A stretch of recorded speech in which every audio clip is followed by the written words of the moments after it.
Ui giời, sao mà thở gấp thế? Cứ bình tĩnh nói, có chuyện gì cứ bình tĩnh nói. Châu ơi, ở gần đây có cái nhà nghỉ nào không? Ôi, mày thì cứ ngồi thở đi, có việc nhất thiết phải đi nhà nghỉ không? Châu phải đi nhà nghỉ với Nhàn. Ui, nhưng mà Châu chưa sẵn sàng.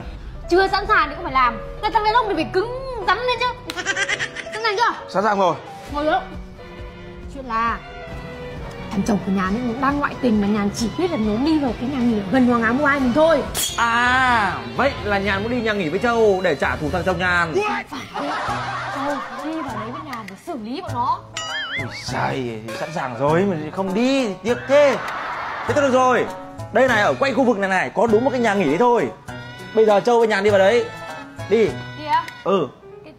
Châu đi một mình được không? What? Chồng của Nhàn, chồng của Châu đâu mà Châu đi một mình. Nhàn nó đi vào đấy, Lễ Tân nó lại nhận ra Nhàn là khách quen. Ui giời, thôi được rồi.